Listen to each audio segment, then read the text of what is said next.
Hello everyone, welcome to Knowledge of Law. In this video, we'll talk about Hindu Marriage Act 1955.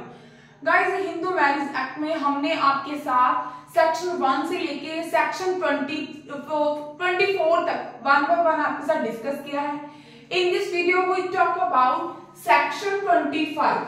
Section 25 अगर हम बात करें permanent alimony and maintenance, तो guys इसमें यही है जो कि हम परमानेंट, ये एप्लीकेशन कब लगेगी जब कोई आपकी ऑलरेडी लिटिगेशन पेंडिंग है कोर्ट में.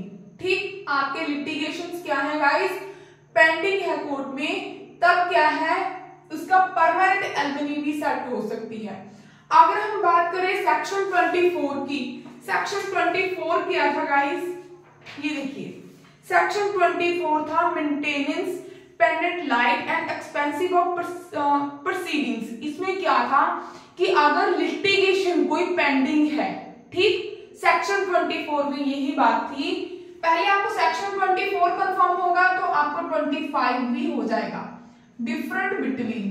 ठीक, अगर कोई भी लिटिगेशन आपका लिटिगेशन पेंडिंग है,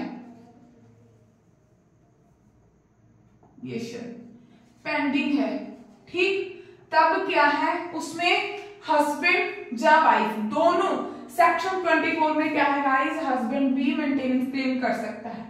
बट इसमें सेक्शन 25 में क्या है कि अगर उसमें क्या है कि कोर्ट में चाहे आपको मंथली, आपको बोले कि भाई वाइफ हो चाहे हस्बैंड हो कि आपको मंथली पेमेंट करनी है, तो वहां पर क्या है गाइस, आप सेक्शन 25 के अंडर एप्लीकेशन मूव कर सकते हो एंड कोर्ट को आप ये चीज कंसर्न कर सकते हो कि ये क्या है कि परमानेंट एलिमनी एंड मेंटेनेंस, कि आपको एक बार ही, चाहे वो क्या है हस्बैंड है चाहे वो वाइफ है, ठीक, दोनों में से कोई भी पार्टी एक दूसरे को, हस्बैंड भी क्लेम कर सकता है सेक्शन 24 में एंड वाइफ भी क्लेम कर सकती है.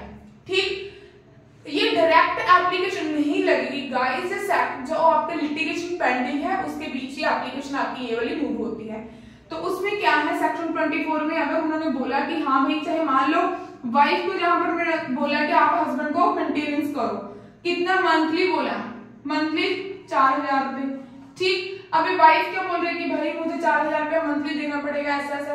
तो वाइफ ने क्या किया कि एप्लीकेशन मूव की, ठीक, सेक्शन 25 के अंदर कि मैं परमानेंटली एलिमनी से दे देती हूँ, तो बात ही खत्म. मींस अगर हम बात करते हैं परमानेंटली, उसमें क्या होगा, लमसम अमाउंट.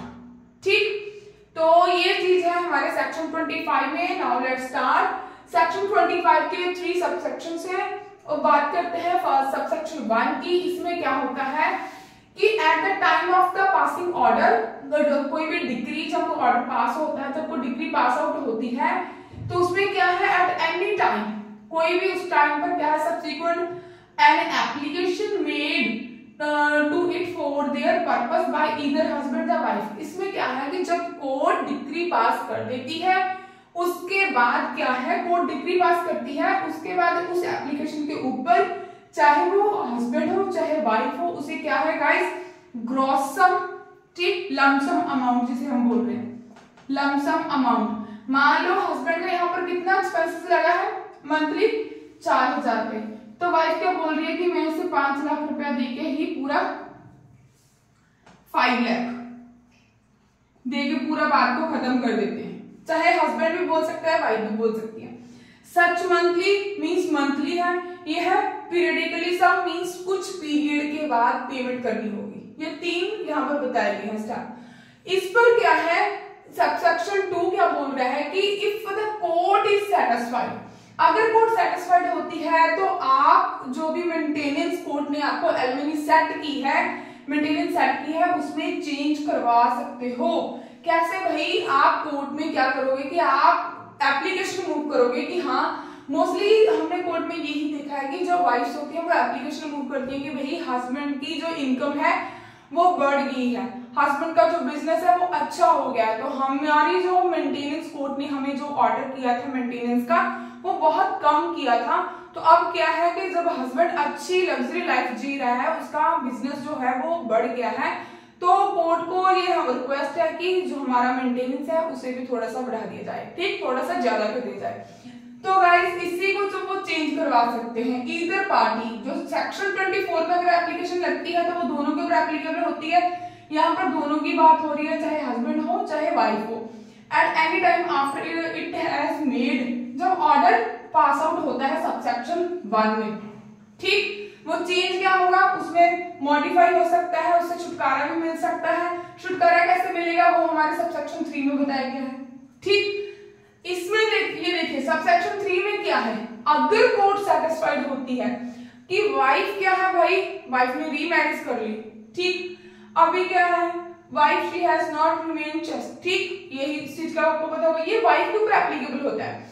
तो वहां पर क्या है, हस्बैंड इस चीज को बताएगा कि भाई ऐसे ऐसे हुआ है, वाइफ ने रीमैरिज कर ली, क्या है, कोर्ट वहां पर फिर उसे खर्चा नहीं भी देना पड़ेगा हस्बैंड को। जब उसने खर्चा अब एक बार मैरिज करवा ली, दूसरी सेकंड मैरिज, तो भाई उसकी तो यहाँ पर खुद गलती है, ठीक, वहां पर उसे खर्चा नहीं भी कोर्ट लगाएगी अगर कोर्ट उस चीजों से आपके प्रूफ से सेटिस्फाइड होती है।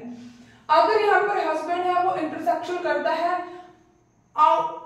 Guys outside the wedlock, means किसी अदर लेडी के साथ, अपनी मैट्रिमोनियल लाइफ को छोड़कर अदर लेडी के साथ जब ये वाला मैटर चल रहा है कोर्ट में, किसी के साथ रिलेशन बनाता है, तो वहां पर भी क्या है, उसे ये इस चीज से गाइस, वो अगर वाइफ तो उसे मेंटेनेंस दे रही है तो वहां पर भी क्या है, उसे वो कम दिया जाएगा। जैसे फॉर एग्जांपल यहाँ पर 5 लाख था मान लो, ठीक, 5 लाख है वाइफ दे रही है, तो अब पता चल गया कि हाँ हस्बैंड ने ऐसा किसी लेडी के साथ किया है, तो गाइस इसे क्या है, कोर्ट यहाँ पर सेटिस्फाइड होती है, 2 लाख में भी खत्म कर सकती है बात को। हस्बैंड की गलती तो है बट उसे मेंटेनेंस दे रही है वाइफ, बट इसमें क्या है 5 लाख से, भाई हैंडराइटिंग के ऊपर मत जाना, हैंडराइटिंग तो बहुत ही अच्छी है मेरी, 5 लाख से क्या है 2 लाख भी दे सकती है अगर कोर्ट सेटिस्फाइड होती है। सेक्शन 25 इसी चीज के ऊपर है कि अगर क्या है कोर्ट सेटिस्फाइड होती है तो आप उस मैटर में जो कोर्ट ने आपको मेंटेनेंस सेट किया है, उस मेंटेनेंस में आप लमसम अमाउंट करके भी मैटर को सॉर्ट आउट कर सकते हो, ठीक। ये था हमारा सेक्शन 25। अगर आपको हमारी वीडियो अच्छी लगे, हमारे एफर्ट्स अच्छे लग रहे हैं तो भाई प्लीज वीडियो को लाइक कर दीजिए, शेयर कर दीजिए, चैनल को सब्सक्राइब कर दीजिए एंड बेल आइकन को प्रेस करना मत भूलिए। अगर आपको कोई भी डाउट है तो प्लीज नीचे कमेंट कर हमें बताइए आपको क्या डाउट है। वीडियो अच्छी लगे तब भी बताना गाइस कि हाँ इसमें ये वाला अच्छी चीज है और इस चीज में हमें डाउट है। Thanks for watching.